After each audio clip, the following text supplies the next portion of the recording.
그 상상력을 동원하셔서 지금 여러분들이 그 베들레헴 마국간에 한 구유에 누워있는 아기 예수를 보러 간다는 마음, 그 마음이었으면 좋겠습니다.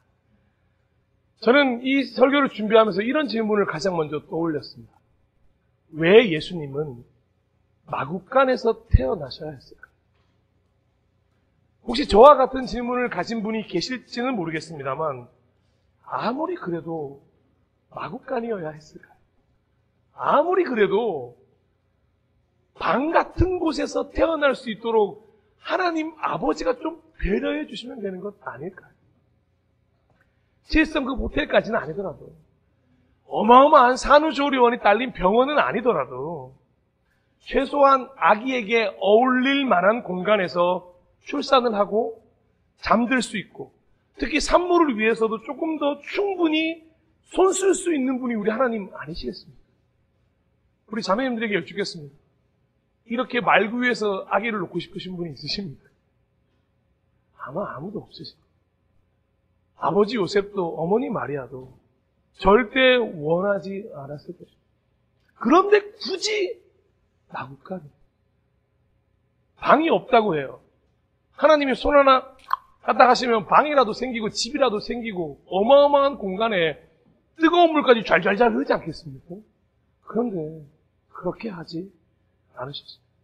그리고 굳이 포대기에 싸서, 여기 포대기에 쌌다는 말은 뭐냐면 원래 아기를 싸기는 싸지만 깨끗이 씻길 수 없었기 때문에 그래도 구유에 그냥 누일 수 없어서 그냥 여기는 아주 포대기라는 멋진 말을 썼는데 그냥 옆에 있던 누더기 천으로 아기 예수를 감싼 채 구유 안에 누워 놓았던 것입니다. 그런데 이 소식을 목자들에게 전하는 천사의 소식이 너무 황당하게 또 느껴지는 겁니다. 이 소식입니다. 누가복음 2장 10절에서 12절입니다. 천사가 그들에게 말해야 돼. 그들은 목자들인데. 두려워하지 말아라. 나는 온 백성에게 큰 기쁨이 될 소식을 너희에게 전하여 준다.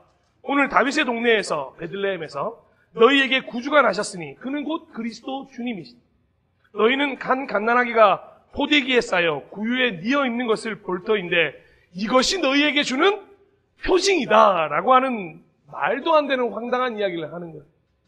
온 백성에게 큰 기쁨이 될 소식이라고 합니다. 다윗의 동네 베들레헴에서 그토록 기다리던 메시아가 나셨다는 소식인 것까지는 알겠어요. 그리고 그리스도 주님이라는 것도 알겠습니다. 그런데 그 메시아가 어떤 모습을 하고 있다고 합니다. 갓난아기라고 말해요. 그런데 그 메시아가 어디에 있다고 말하죠? 다윗 성에 있다고 이야기합니까? 마국간에 있다는 거예요. 어디 가서 볼 수 있다고요? 말 구유에 누워져 있으니 그것이 너희에게 주는 증거고 표징이고 사인이라는 것입니다. 여러분들이 당시에 목자라면 이 천사의 말을 듣고 어떻게 하시겠습니까? 예수님이 저 문영산 옆에 있는 어느 시골 구대기에서 나셨대. 여러분들이라면 지금 당장 달려가시겠습니까? 아니면 저기 화이트하우스 정도에서 나시면서 아니면 7성급 호텔에서 나셨다고 하면 가시겠습니까?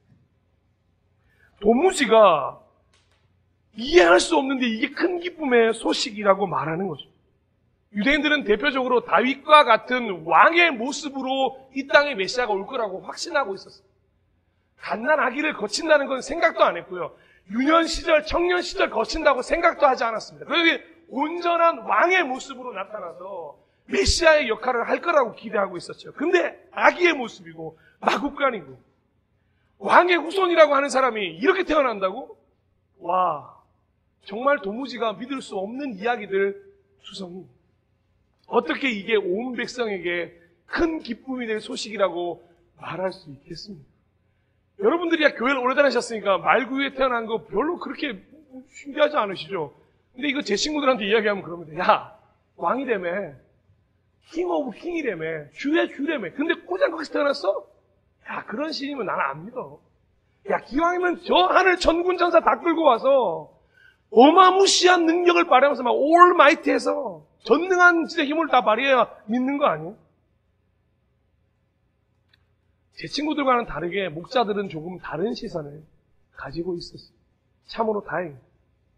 그래서 천사들은 다른 누구에게 찾아갔다는 것이 아니라 천사들이 다른 누군가에게 찾아갔던 게 아니라 저는 이 목자들에게 찾아간 것이 너무도 잘한 일이라고 생각해요.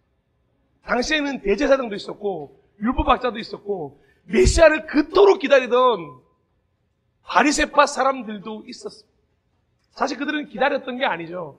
기다렸던 척하던 이들에게 천사가 갈 수도 있었어요. 가서 소식을 전할 수도 있었어요. 그런데 다른 누군가도 아니고 가장 낮은 위치에 있던 그 목자들에게 가서 이 소식을 전했다는 건 너무 잘했다는 것을 오늘 전체 이야기를 통해서 우리가 알 수 있습니다. 근데 여러분들은 그렇게 동의하십니까? 다른 사람이 아니라 목자들에게 가신 것 동의하십니까? 누가복음 2장 15절에서 17절입니다. 천사들이 목자들에게서 떠나 하늘로 올라간 뒤에 목자들이 서로 말하여 베들레헴으로 가서 주님께서 우리에게 알려주신 바 일어난 그 일을 봅시다. 그리고 그들은 급히 달려가서 마리아와 요셉과 구유에 누워있는 아기를 찾아냈다. 그들은 이것을 보고 나서 이 아기에 관하여 자기들이 들은 말을 사람들에게 알려주었다. 아멘. 왜 목자들인지 아시겠습니까? 그들은 조금도 의심하지 않았고 당장 급히 달려가 예수를 만났고 보았고 경험했고 하나 더요. 전하기 시작했어요. 12제자 이전에 세례 요한 이전에 정말로 가장 먼저 전도자가 되었던 이들이 누군지 아십니까? 바로 목자들. 예수님이 이 땅에 오셨다는 이 기쁜 소식을 가장 먼저 전했던 사람은 다른 누구도 아니라 바로 이 목자들이었어요. 그들은 천사들에게 들은 그대로를 믿었고 찾아가서 예수님을 만났고 기쁨을 전해주었다. 근데 이 말을 듣고 나서 사람들한테 전해주기 시작합니다. 목자가 야, 말구유에 빨리 가봐. 아기 예수님 메시아가 태어났어. 사람들이 이 말을 들으니까 어떻게 할까요? 다 저와 같은 사람들이 다 냉랭한 거예요. 아이고 이 사람 이 목자들 진짜 또 안 가. 너나 가라 임마. 그런데 무슨 메시아가 태어나? 그래서 사람들은 뭐라고 표현하냐면 누가복음 2장 18절입니다. 이것을 들은 사람들은 모두 목자들이 그들에게 전해준 말을 이상히 여겼다. 목자들은 바로 달려갔는데 이 말을 전해들은 사람들은 바로 달려가서 직접 눈으로 확인하면 되잖아요. 저는 여러분들이 그 자리에 있었어도 그 자리에 바로 달려갔어야 했다고 생각합니다. 그래야 눈으로 확인을 하죠. 그런데 그 사람들은 그렇게 하지 않았다. 그리고 또 한 사람이 등장하는데 직접 이 아기를 출산했던 마리아 역시 조금 다른 시선을 가지고 있었습니다. 누가복음 2장 19절입니다. 마리아는 이 모든 말을 고이 간직하고 마음속에 곰곰이 되새겼다. 자, 구유에 누워있는 아기 예수를 모두가 보고 있어요. 목자들도 보고 마리아도 보고 지금 저희도 보고 있어요. 목자들도 마리아도 똑같은 생각을 했기에 저와는 또 당시에 있었던 다른 사람들과는 좀 다른 견해를 가질 수 있었던 거 아니겠습니까? 도대체 목자들은 마리아는 구유에 누워있는 아기 예수를 보면서 무엇을 느꼈기 때문에 그렇게 다른 시선을 가질 수 있었던 것일까? 구유에 누워있는 아기 예수를 보는 우리의 시선이 어떠해야만 이것이 은혜인지 발견하고 이것이 하나님의 사랑인 줄 발견하고 이것이 우리에게 얼마나 큰 의미인지를 발견할 수 있을까요? 바로 이 포인트가 대림절 두 번째 주일을 보내는 우리 모두가 가장 눈여겨보아야 할 은혜의 지점이라는 거죠. 요약하면 이렇게 말씀드릴 수 있습니다. 마구간에서 태어나셔서 구유에 누우신 예수를 통해 바로 우리를 만나기 위해 찾아오신 하나님의 사랑을 발견할 수 있어야 한다는 것입니다. 그래서 다시 한번 확실하게 오늘 이 말씀을 통하여 이 성탄절이, 이 크리스마스가 다른 누구를 위해서가 아니라 바로 나를 위한 성탄절이라는 것을 발견할 수 있어야 한다는 것입니다. 예수님을 이 땅에 보내신 이유가, 예수님이 이 땅에 오신 이유가 바로 여러분, 저와 여러분, 우리라는 것을 명확하게 이 구유에 누워있는 아기 예수를 보며 발견하는 주일이 되었으면 좋겠습니다. 마구간은요, 아무리 깨끗하게 청소해 놓아도 마구간이 깨끗한 공간이 아니에요. 집이 아니에요. 가축들이 사는 공간이죠. 아기를 출산하기에 적합하지 않은 공간이라고 누구나 다 생각하실 것입니다. 아버지 요셉, 어머니 마리아, 이 젊은 부부가 특별히 첫 아이잖아요. 이 얼마나 막막하고 답답한 그 자체였을까요? 너무도 슬픈 상황 아니었을까요? 아기를 닦아줄 물조차 없는 곳에서. 아마 지금 그냥 웃으면서 얘기할 수 있지만 정말 상상할 수 없이 막막하고 답답했을 겁니다. 저야 뭐 그냥 산부인과에서 편하게 나왔거든요. 제가 안 나왔으니까요. 아니, 제가 안 나왔으니까요. 저는 편했어요. 예. 뭐 그닥 힘든 건 없었어요. 잠만 못 잤을 뿐이죠. 그냥 안에서 소리 지르고 있는 사람만 힘든 거죠, 뭐. 아, 예, 죄송합니다. 예. 예. 괜찮아요. 남편들은 다 공감할 겁니다. 그죠, 전성훈 시장님? 아, 여기서 대답을 안 해주시는군요. 네. 여러분, 근데, 이 젊은 아버지 요셉이 아기가 태어났는데 씻을 물도 없어요. 핏덩이 아니겠습니까? 어떻게 할 방법이 없어 포대기에 싼 거예요. 아, 정말 상상만 해도 아마 비위가 좋지 않은 사람은 여러 가지로 힘든 순간이었어요. 아기 예수는 그렇게 거기서 태어나셨어요. 그냥 위에 곳이 아무것도 없는 거예요. 이리저리 둘러봤는데 뭐 아무것도 없는 거예요. 그냥 말구유밖에 없는 거예요. 그래서 어쩔 수 없이 거기 눕힌 거예요. 바닥은 차갑거든요. 그리고 위생상의 문제도 있고. 그러니 어쨌든 거기밖에 없구나. 여러분 전부 그 위에 놓인 예수의 막 여기서 오늘 주보에도 보다시피 막 빛이 이렇게 막 돼 있고 빛이 어디 있어요? 그때 어둡고 침침하고 눅눅하고 바로 메시아이신 예수가 그런 마구간에서 태어나서 그 위에 누웠다는 거죠. 그런데 이 순간 여러분 이걸 아십니까? 이 마구간이, 이 구유가 우리 인간들의 삶은 아니에요. 우리 인간들의 인생은 아닐 거예요. 예수님께서는 친히 초라하고 막막하고 슬프고 답답한 우리 인생 가운데 찾아오셨다는 것을 이 구유를 통해 우리에게 보여주시는 것은 아닐까요? 우리가 상상할 수 없는 저 7성급 호텔이나 저 왕궁에서 태어나면 우리 인생을 어떻게 이해하시겠습니까? 우리는 치열하고 복잡하고 때로는 이 구질구질하리만큼 이 처참한 인생에 동참하실 수 있는 유일한 방법은 우리가 살고 있는 그 마구간 같은 인생에, 그 구유 같은 인생에 찾아오셔야만 그래 내가 너를 안다고 말하실 수 있죠. 여러분 부자는 가난한 사람을 결코 이해할 수 없습니다. 여러분 경험하지 않은 사람은 절대 경험한 사람을 이해할 수가 없습니다. 이렇게 처참하리라고 구질구질한 우리 인생에 찾아오셨으니 이 이름이 허락되는 겁니다. 마태복음 1장 23절 보아라 동정녀가 잉태하여 아들을 낳을 것이니 그의 이름을 임마누엘이라고 할 것이다. 하신 말씀을 이루려고 하신 것이다. 임마누엘은 번역하면 하나님이 우리와 함께 계시다는 뜻이다. 아멘. 그냥 행복한 나날에 손 붙들고 놀이공원 걷는 자리에 함께 하시는 게 아니라는 겁니다. 진짜 별로인 인생. 하나님이 우리네 그 별로인 인생과 함께 하시기 위해 이 땅에 오셨다. 우리의 인생을 지켜보고 가르치고 멀리서 바라보고 훈계하려고 오시는 것이 아니라 우리의 삶에 친히 동행하시려고 come to us 우리 인생에 들어오셨고요. 친히 기꺼이 우리의 인생이 마구간인 줄 아시고 구유 같은 줄 아셔도 아랑곳하지 않으시고 together 함께 하고 싶어 라고 말씀하시면서 이 땅에 오셨다는 것입니다. 아니 사실은 우리 인생이 마구간이고 구유인지 알고 계셨기 때문에 하나님이 예수 그리스도를 우리에게 보내신 거예요. 희망 없거든요. 소망도 없고 아무런 기쁨도 없는 삶. 우리가 눈물을 흘릴 때 눈물을 닦아주는 것뿐만 아니라 그 눈물을 왜 흘리고 있는지를 이해하신다는 것입니다. 그분이 우리와 같은 삶을 사셨다. 난 네 눈물의 의미를 알아. 난 네 슬픔의 의미를 알아.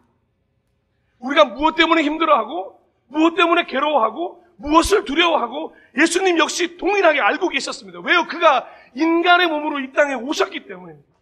아침이면 겨우겨우 눈을 뜨죠. 일어나기 싫을 때 아빠의 깨우는 소리가 들려옵니다. 윤지아 일어나. 죄송합니다. 특정 인물을 말했군요.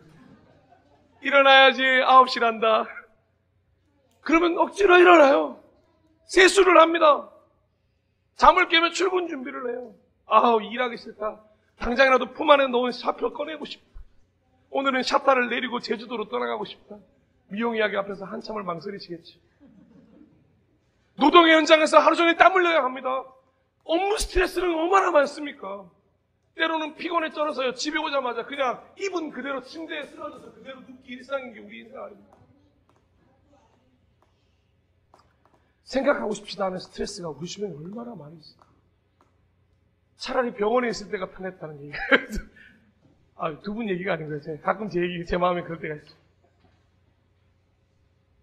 여러분, 진짜 괜찮으십니다. 매일매일 행복하시고 매일매일 괜찮으십니다. 때로는 보고 싶은 딸은 멀리 있어. 이제 곧 만나러 가는데 얼마나 두근거리시겠어요. 우리 사랑하는 유진이 곧 보러 가세요. 얼마나 좋으세요. 매일매일이 기대감 아니겠습니까? 존 F 케네디 공항에서 우리 유진 자매를 만났을 때 명성 선생님 표정 보십시오. 아마 전 세계에서 모든 걸 다 얻은 사람의 표정이었을 겁니다. 그런 우리 인생이에요. 그리움 가득하고 아픔 가득하고. 그런 모든 인생 가운데 어떻게 하신다고요? 함께 하시기 위해서 그 구유 가운데 태어나셔서 우리 인생 가운데 함께 하시기 위해 오셨던 그 예수를 우리는 오늘 이 구유에 누워있는 아기 예수를 보며 발견할 수 있어야 한다는 것입니다. 저분이 내 인생 가운데 오셨구나. 이 사실은 예수를 믿는 데 너무도 중요한 사실이에요.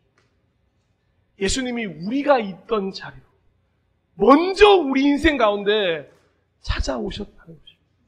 예수님은 친히 나를 찾아오는 사랑이 되셔서 우리 각자의 인생이란 의자에 먼저 앉으셨다는 거예요. 여러분들이 예수 그리스도가 있는 의자에 앉으신 것 같죠? 그렇지 않습니다. 여러분의 그 외롭고 지친 인생에 그 비어있는 텅 빈 공허함 속에 예수님이 나 함께하면 안 돼라고 함께 앉으시고, 그래서 예수님은 자신의 이름에 붙은 이 함께라는 말이 부끄럽지 않도록 이 임마누엘이라는 이름을 지켜가기 위해서 우리 모든 상황과 함께 하시는 거예요. 이제 우리 중고등부 아이들이 이제 이틀 후면 시험을 치거든요. 얼마나 힘들겠어요. 그럼 그때 예수님 뭐 하실까요? 막 뒤에서 놀리실까요? 야 시험이다 이렇게 놀리실까요? 야 시험이면 일찍 끝나지 않냐 뭐 이렇게 시겠어요? 정말로 그러시는 분이 우리 예수님이실까요? 야 네가 하나 외워. 그럼 내가 2개 기억나게 해주지 못해. 근데 그 하나 내가 잊지 않게 해줘. 제가 시은이 위해서 그렇게 기도했어요. 시은한테도 말했습니다만, 시은아 내가 하나 외웠는데 2개 기억나라고 기도를 못 해주겠어요. 그건 거짓말이니까. 근데 하나를 외웠으면 그 하나 잊지 않도록 하나님이 도와주실 거예요. 시은이가 끝까지 아멘을 안 하더라고요. 그래서 기억할지어다 제발. 여러분 어떠세요? 우리 각자의 인생에 왕이신 하나님께서, 창조주 하나님께서 보잘것없는 우리를 위해서, 이 정말 별것 없는 이 피조물을 위해서 마구간에서 태어나셨고 구유에 눕게 되셨다는 것, 이 예수님의 탄생이 오롯이 전부 하나님의 계획이었고 바로 나를 위한 성탄절을 만들어주기 위한 하늘의 축제였다는 것을 우리가 어찌 이 대림절을 보내면서 잊고 지내겠냐는 것입니다. 그러니 우리는 기뻐하고 즐거워할 수밖에 없는 겁니다. 그게 예수님이 오셨어요. 그러니까 감히 우리가 하나님을 이제 마음껏 볼 수 있게 된 거죠. 저는 제일 부러운 사람들이 예수님과 함께 유년 시절을 보냈던 사람들. 얼마나 재밌었을까요? 예수님을 만져볼 수 있고요, 안아볼 수 있고, 대화할 수 있고, 같이 놀 수 있고, 같이 걸을 수 있고, 모든 것을 다 같이 할 수 있게 된 거잖아요. 그런데 부러워할 필요가 없더라고요. 지금도 그렇게 하시고. 저는 진짜 눈으로 그렇게 해야만 진짜 그런 줄 알았는데, 하나님은 지금도, 예수님 우리가 지금도 함께 하시면서 그렇게 해주시는 거예요. 여러분 삶 속에서 느끼고 계십니까? 같이 놀고 계신 예수님 만나고 계세요? 같이 대화하고 계십니까? 같이 막 안고 둘러둘러 앉아서 아유 우리 예수님, 우리 예수님 하고 계십니까? 이렇게 보면 이상한 사람처럼 바라보시는 여러분들이 전 이상한데요. 이 예수님이 우리한테 막 포스, 범접할 수 없는 포스를 빡 뽑으면서 너 나한테 오기만 와봐. 너 죄 지었어 안 지었어? 자식 너 잘한 거 있어 없어? 기도했어?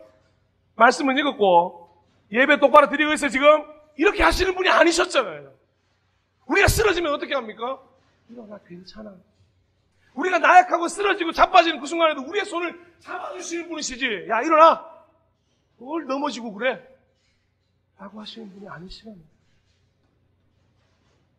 우리의 나약함을 이해하시고 쓰러짐에 공감하시고 넘어지면 손 내밀어 주시는 분은 분이 어디 계셔야 가능하냐는 말입니다. 함께 계셔야 가능하죠. 히브리서 4장 15절은 이렇게 이야기합니다. 우리의 대제사장은 우리의 연약함을 동정하지 못하시는 분이 아닙니다. 그는 모든 점에서 우리와 마찬가지로 시험을 받으셨지만 죄는 없으십니다. 아멘. 하나님이시고 메시아이시고 구원자이지만 모든 명예를 구유에 누우시면서 다 내려놓으신 거예요. 빌립보서 2장 6절에서 8절입니다. 그는 하나님의 모습을 지니셨으나 하나님과 동등함을 당연하게 생각하지 않으시고 오히려 자기를 비워서 종의 모습을 취하시고 사람과 같이 되셨습니다. 그는 사람의 모양으로 나타나셔서 자기를 낮추시고 죽기까지 순종하셨으니 곧 십자가에 죽기까지 하셨습니다. 아멘. 왜요? 왜 대체 메시아가 왜요? 이유는 딱 한 가지입니다. 바로 나와 여러분, 우리를 위한 선택입니다. 그래서 이 마국 가는 구유는 우리의 인생을 보여주는 장소라는 걸 새삼스럽게 알아야 한다는 것입니다. 우리의 인생은 결코 왕궁이나 호텔이 아니기 때문입니다. 정리되지 않았고요. 불안하고요. 매일매일이 복잡 다양합니다. 지질이 공사일 때도 많아요. 때로는 내 인생을 누구도 들여다보지 않았으면 좋겠다는 생각을 하는 게 우리 인생 아닙니까? 바로 그런 곳에 주님께서 찾아오셔서 함께 하자고 하십니다. 내가 너를 이 땅에 왔다. 진이 이 땅에 오신 이유를 설명해 주면서 손을 내미시는 거예요. 그렇다면 이제 여러분은 어떻게 하시겠습니까? 함께 하시겠습니까? 뿌리치시겠습니까? 우리 마국간 같은 인생에, 구유 같은 인생에 찾아오신 아기 예수를 기꺼이 기쁨으로 영접하셨으면 좋겠습니다. 이제 평생 주님과 이 손잡고 동행하셨으면 좋겠습니다. 설교를 마무리하겠습니다. 사랑하고 존경하고 축복하는 예배자 여러분, 2023년 대림절 두 번째 주일, 우리는 모두 구유에 누워있는 아기 예수를 보면서 하나님의 우리를 향한 놀라운 사랑으로 인하여 감격과 은혜에 좀 빠졌으면 좋겠어요. 너무도 냉랭해져서 이제 뭐 성탄절, 내가 벌써 60번째 성탄절이요? 뭔 감격이 있겠어? 근데 놀라운 사실은 아이들한테 배우셔야 됩니다. 아이들은요, 여전히 성탄절이 즐거워요. 우리 성인한테는 아직까지 10살짜리인데 성탄절이 너무 행복한 시간이에요. 선물 잔뜩 받고 아직까지 산타가 선물 주는 줄 알아요. 왜요? 저는 그렇게 끝까지 믿었으면 좋겠습니다. 때로는 산타가 왔는 줄 알고 얼굴을 내밀었군요. 사랑하는 여러분, 그냥 넘어가지 않으셨어요. 우리 다 함께 구유에 누인 아기 예수를 보면서 오늘 마음이 좀 뜨겁게 불타오르셨습니다. 아, 그래. 하나님이 날 이렇게 사랑하셨어. 요한일서 4장 10절입니다. 사랑은 이 사실에 있으니 곧 우리가 하나님을 사랑한 것이 아니라 하나님이 우리를 사랑하셔서 자기 아들을 보내어 우리의 죄를 위하여 화목 제물이 되게 하신 것입니다. 아멘. 그분은 이 땅에 우리를 위해서 오셨고 우리의 죄를 지셨고 우리의 죄를 지시고 십자가에서 죽으셨고 완전히 죽으신 후에 부활하셨고 다시 승천하셨고 다시 오실 것입니다. 우리는 그 주님을 은혜와 감격 속에서 기다려야 하는 거죠. 요즘 스스로의 삶이 너무도 부족하고 초라해 보이시는 분이 있으십니까? 자신의 부족함만 보여서 마음이 무너져 내리는 분 혹시 이 자리에 있으십니까? 슬픈 상황에 포기하고 좌절하고 계신 분 있으십니까? 막막하고 답답한 상황에 놓여 계신 분이 있으십니까? 인생 속에서 원망하고 좌절하고 계신 그런 분들이 있으십니까? 그럼 오히려 기뻐하고 감사해야 할 때입니다. 바로 그런 인생에 오늘 주님께서 찾아오실 것이기 때문입니다. 여러분, 혼자가 아닙니다. 예수님이 지금부터 영원토록 우리와 함께 하십니다. 우리 인생에 찾아오셔서 우리 인생에 누워 계시는 아기 예수를 바라보십시오. 그 아기 예수가 자라면서 이 땅의 구원자가 되었던 것처럼 여러분 마음에 자리 잡은 예수가 자라남으로 인하여 여러분의 인생에 희망이 생길 것이며 여러분의 인생의 구원자가 되실 것이며 여러분의 인생의 빛이 되실 것이고 길이고 진리고 생명이 되실 분이 바로 우리 예수 그리스도입니다. 그래서 예수님이 마국간에 태어나시고 그 위에 누워있다는 것은 결론적으로 실로 온 백성에게 미칠 큰 기쁨의 소식이라는 천사의 말이 100번 1000번 지당합니다. 그렇게 전해야 합니다. 근데 이 자리에 오신 여러분들에게 제가 그 소식을 먼저 한번 기꺼이 나눠드리겠습니다. 누가복음 2장 11절입니다. 오늘 다윗의 동네에서 너희에게 구주가 나셨으니 그는 곧 그리스도 주님이시다. 아멘. 그리고 그 소식을 들은 여러분들은 구유에 누워있는 아기 예수를 본 목자들처럼 이렇게 기뻐하는 대림절 두 번째 주일이 되었으면 좋겠습니다. 마지막으로 누가복음 2장 20절은 다 함께 읽어보았으면 좋겠습니다. 우리가 이런 마음으로 고백합니다. 시작. 목자들은